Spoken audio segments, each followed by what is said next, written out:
राजू शिंदे यांनी राजीनामा दिल्यानंतर खैरे आणि शिंदे यांच्यात टीकास्त्र सुरू झालंय। ज्येष्ठ नेते खैरे यांनी माझ्यावर टीका केली आहे, तीच टीका शिरसाट करत होते। जे शिरसाट बोलतात तेच आज खैरे बोलायला लागले। मी जर कडवट शिवसैनिकांना खरं सांगितलं तर खैरे यांना शिवसैनिक रस्त्यावर फिरू देणार नाही, अशी प्रतिक्रिया राजू शिंदे यांनी माध्यमांशी बोलताना दिली आहे। मी काल पत्रामध्ये तसं लिहिलं आहे आणि माननीय उद्धव साहेबांनी मी पत्र पाठवलेलं आहे की शिवसेना पक्षात मी उद्धव साहेबांवर आणि दानवे साहेबांवरती विश्वास ठेवून मी आलो होतो आणि त्यांनी सुद्धा माझ्यावर विश्वास टाकून मला त्यांनी निवडणुकीत तिकीट दिलं, उभा राहिलो।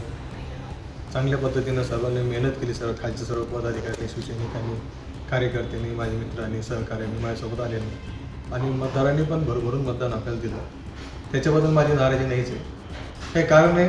आणि पक्षातील ज्येष्ठ जे स्वतःला समजत आहेत किंवा जे वयोवृद्ध नेते आहेत त्यांच्यावर माझी नाराजी, मी सौम्य भाषेमध्ये नाराजी व्यक्त करून मी माझा पदाचा राजीनामा दिला आहे आणि माझे सर्व सहकार्य सहित दिलेलं आहे। एवढंच मी त्याच्यात केलं आणि उद्धव साहेबांचे आणि दानवे साहेबांचे आभार व्यक्त केले। मात्र तुम्ही राजीनामा देण्यामागचं आणि पक्ष सोडण्यामागचं मूळ कारण काय?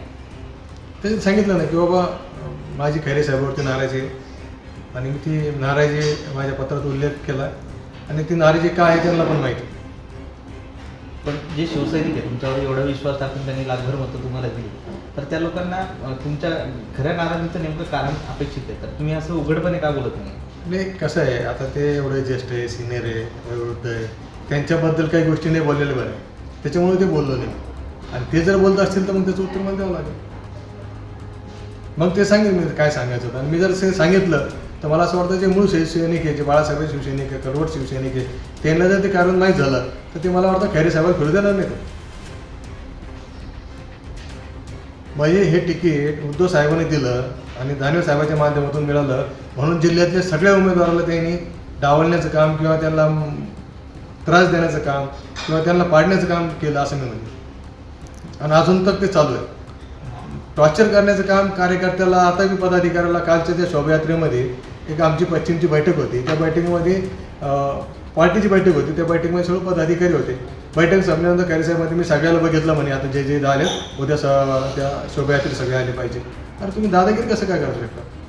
शोभायात्रा, उत्सव, रॅली ही जे त्याचा मनाचा प्रश्न असतो ते त्याला गेला नाही गेला त्याचं स्वतःच हे असतं, पण तुम्ही दादागिरी करून नाही म्हणू शकत त्यांना। आणि नंतर मग यांनी बैठक घेतली तर मग ह्या बैठकीला तुम्ही कसे गेले, ह्या बैठकीला धने आले।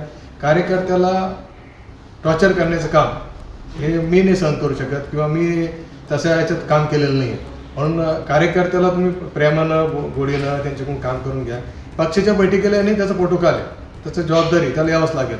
पण तुम्ही दुसऱ्या कार्यक्रमाला या म्हणलं, माझ्या स्वतःच्या पर्सनल कार्यक्रमाला असेल किंवा तुमचं आलंच पाहिजे हे काही बंधन नाही टाकू शकत, म्हणून त्या कार्यक्रमाला सुद्धा मी निघालो। आता त्यांनी एक तुमच्यावर आरोप केला आहे की तुम्ही पक्ष वारंवार भाजपला होते, भाजप सोडला, शिवसेनेला होती, शिवसेना सोडला, फक्त आपल्या मफादासाठी तुम्ही पक्ष बदलताय।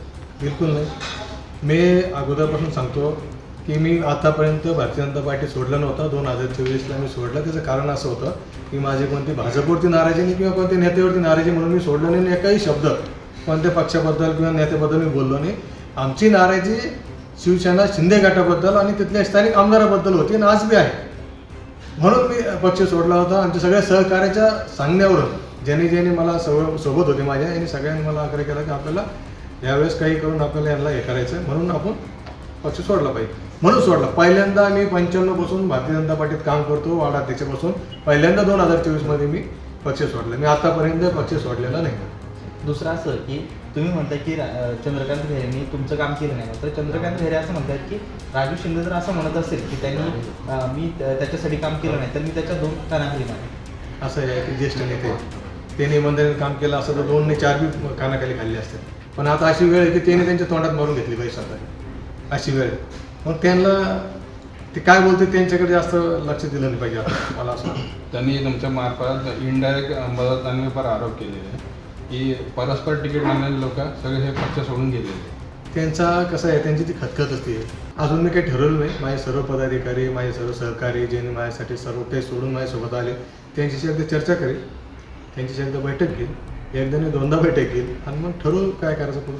महानगरपालिकेच्या निवडणुका तोंडावर आहे, अशा परिस्थितीमध्ये भाजप तुम्हाला गळाला लावून पुन्हा पक्षात घेण्याच्या तयारीत आहे, मात्र दुसरीकडून काही विरोध पण होत आहे असं देखील चर्चा आहे। विरोध आहे टी व्हीवाल्यांनाच आणि मीडियावाल्यांना केला. आमच्यात काही विरोध नाही, त्यांच्याबद्दल मी कुठं काही बोललो नाही किंवा कुठं काही हे केलं नाही. गैरसमज असेल नसेल तर बसून ते निपटत आहे. पण अजून मी काही पक्षाबद्दल किंवा नेत्याबद्दल बोललो नाही. कोणाचा मला विरोध असण्याचं काही कारण पण नाही. की तुम्ही भाजपमध्ये जाणार का? अजून काही तसं ठरलेलं नाही. तेच नाही म्हणजे मी एक सांगायचं किंवा म्हणजे कोणाबद्दल मी असं काही चुकीचं बोललो नाही किंवा वागलो नाही. आणि तुम्हाला जर असं वाटत असेल किंवा तुम्हीच निर्माण करता की यांचं विरोध आहे त्यांचं विरोध आहे. त्यांचं माझं रोज कार्यक्रमात भेट होती, कार्यक्रमात येतोय बोलतोय आणि इतके वर्ष आम्ही सोबत राहिलो. त्याच्यामुळे त्यांचं आणि आमचं काही वाद व्हायचं कामच त्यांनी त्यांच्याबद्दल कुठं काही बोललो पण नाही. आणि तरी जर तुम्ही म्हणता असाल तर आम्ही बसू विचारू त्यांना काय त्रास आहे, काय तकलीफ आहे, काय केलं काही नाही. आता खैरे साहेब म्हटले की तुम्ही महापालिकेत असताना उद्धव साहेबांना वाईट शब्दात बोललेले आहात किंवा महापौरांना त्रास दिलेला आहे सगळे शिवसेनेचे. मी कधी उद्धव साहेबबद्दल बोललो नसेल आणि जे काही बोललो असेल ते खैरे साहेबबद्दल बोललो असेल. आणि सगळ्याला माहिती आहे की महानगरपालिकेमध्ये ते खासदार असताना सुद्धा महानगरपालिकेत त्यांचा रोल असायचा. ती समांतराचं जे म्हणतात ना 792 कोटीपैकी मीच मंजूर केली होती ती योजना. मग ती योजना का बंद पडली? तिचं औरंगाबाद युटिलिटी नंतर समांतर हे का बदलत गेले मालक लोक? कोणाच सांगून बदलत गेले? मीटरचं काम कोणाला दिलं होतं हे जर सांगितलं ना सर्व तर मला असं वाटतं की ते उलटं त्यांच्यावरच येईल. आता मी त्या पक्षात नाही आहे आणि होतो तरी मी पहिले भाजपमध्ये होतो आणि भाजपची मी बाजू मांडत होतो. आणि भाजपमध्ये असताना सुद्धा मी युतीमध्ये असताना सुद्धा मी त्यांना भांडत होतो. तर कारण काय होतं त्यांचे महापौर ते म्हणले मला शिवसेनेच्या महापौरला भांडले.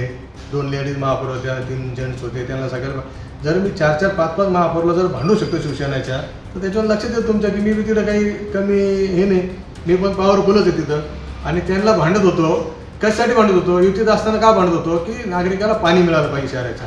हे जे तुमच्या छोट्या मोठ्या ज्या स्वार्थाच्या पायी तुम्ही जे काही योजना होऊ देत नाही ती होऊ दिली पाहिजे. जी योजना आणली होती त्या योजनेमध्ये जे काही मीटर बसणं नंतर त्याच्यातून पहिले पाणी न येता मीटर बसणं ते पैसे घेणं.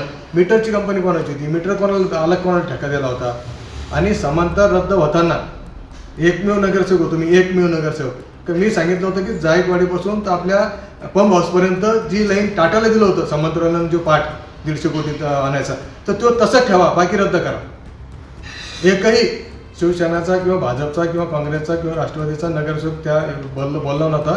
त्यावेळेस आयुक्त बकोरिया होते आणि मी त्याच्यात बकोऱ्यावर आरोपसुद्धा लावला होता की बकोऱ्यांनी कुठंतरी हे समांतरवाल्याची यांनी डील केला आणि रद्द केली. कारण ती योजना त्याला परवडणार नव्हती. लेट झाल्यामुळं त्याचे रेट वाढले होते म्हणून ते सोडून द्यावा किंवा ही रद्द करावं म्हणून त्याने काही लोकांना काही अधिकार हाताशी धरून काही आर्थिक व्यवहार करून ही रद्द म्हणजे बंद करण्याचा प्रयत्न केला होता. तर मी त्याला सांगितलं होतं की जायकवाडीपासून आज बी आपल्या शहराला पाणी येत नाही. त्याचं कारण एकमेव आहे की जायकवाडीपासून आपल्या पंप हाऊसपर्यंत आपल्या फरोळ्यापर्यंत पाणी आलं नाही म्हणून आपल्याला हा वेळ होतो किंवा लेट होतं. जर ती लाईन त्यावेळेस तशी ठेवली असती मी एकमेव नगरसेवक होतो की ते ठेवा म्हणून सांगित होतं की तेवढं काम किर्लोस्करला दिलं होतं आणि स्टँडर्ड रिपोर्टेड कंपनी होती, चांगलं काम करणार होती. तर तेवढं काम ठेवून बाकीचं तुम्ही मीटरचं तुम्ही वाटलं तर बंद करा किंवा रद्द करा पण तेवढं ठेवा. ते जर आज ठेवलं असतं तर मला असं वाटतं 5 वर्ष होऊन गेले असते, 7-8 वर्ष झाले असते पाणी आलं असतं. खैरे साहेब काय म्हणतात? खैरे साहेबांनी काय काय केलं सांगितलं तर तुम्हाला रात पुरणार नाही. हे काय आहे माझ्याबद्दल जे काही शिरसाट साहेबांनी जे निगेटिव्ह परिस्थितीचा प्रयत्न केला होता त्याचा एक भाग खैरे साहेब होता. यांनी सुद्धा सगळ्याला तेच सांगितलं होतं पक्ष तिकीट जेव्हा चाललं होतं ना मला त्याला देऊ नका, त्याला हे करू नका, त्याला ते करू नका. त्यांनीच भाषणं केले की राजू शिंदे खूप चांगला आहे एका ठिकाणी.